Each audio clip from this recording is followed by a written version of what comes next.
Hello again, card collectors. It's Ken with Ken's Cardboard coming at you with a video. Colorado in my basement. Hope you're having an awesome day.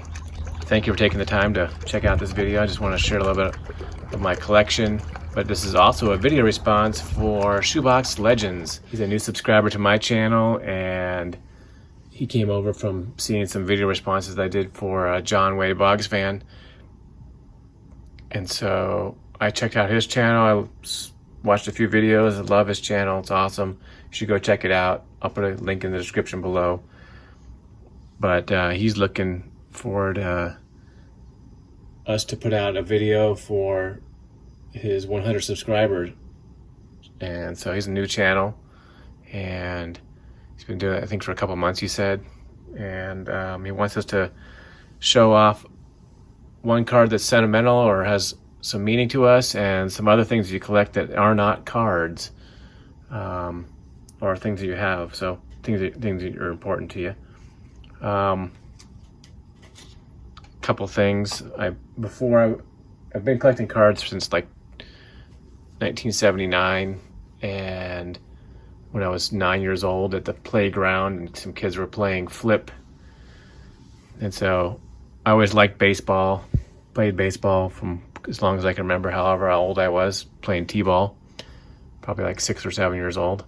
And then I just, paid attention to what was going on in baseball. So in the early 80s, I became a fan of Pete Rose because he was chasing the hit streak, or not hit streak, but the hits record. And so I became a Pete Rose fan in the mid 80s.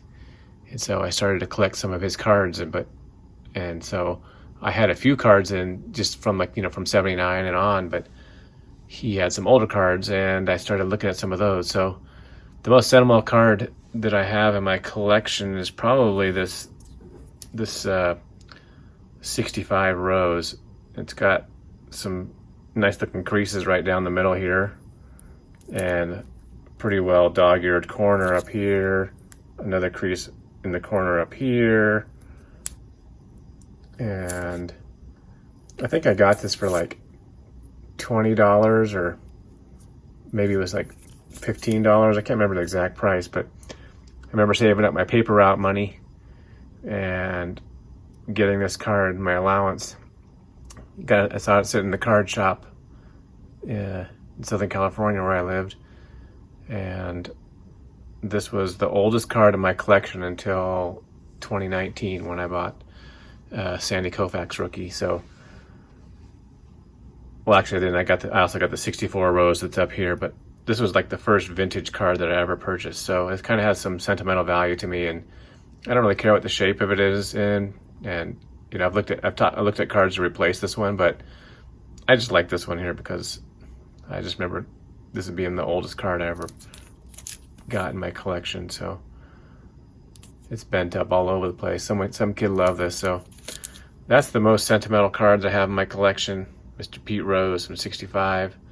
Check out those awesome cut-off sleeves. Look how long young Rose was. 1965. Then put him back on the shelf here. I love that card design. That's just a true baseball card with the pennant there. Just nice looking card design. One of my favorite sets, 1965. Then you asked like some other things that you collect. One of the things that I'm going to show a couple things here, just because I collect a lot of stuff. But one of the things that back in the day, and I'm not sure exactly what year, I think this is 1978 vintage. I would take this to school with me every day and play it as an electronic game, before, the days of DSs and Nintendo Switches and whatever all the newest crazes out there, and, mobile phones and all that kind of stuff. But this Mattel, it's Electronics Football 2. I had some friends who had the Football 1, and, when I wanted to get that version of it, it kind of was sold out, so I didn't get that. But when this Football 2 came out, this was in my stocking. I told my parents that I wanted this, and Santa delivered. See, I got my little, I looked up my little dial named here when I was a kid. Kenny Booth. I think I got this in 1979, the same year I started collecting cards. But I played this game for hours every day. Still have it. I think if I put a 9-volt battery in here, it would still work. But it has an AC adapter you could use as well if you needed to. But this got a lot of love. I just remember pushing the buttons, had it down. It was like you didn't even have to watch it. It would just score lots of points. I just played, against each other, so it was fun. So I even put on the Pro Level 2, Level 1, Pro 2, so fast. But that was awesome. Some of the other things that I collect that I don't keep is something that my wife gave me before the days of, CDs existed and stuff, but my wife made me a mixed tape from 1994, Valentine's Day. We got married in 1995, so still have this old cassette tape. Still works. She transferred all those stuff copied it from radio stations or other CDs that she had, so kept this forever. Keep it forever. I don't even know if I have something I can play this cassette tape on right now, but anyways, that's one of the things I collect. Something else that I collect, I'm going to take you over to the other side of the room here, so hold on.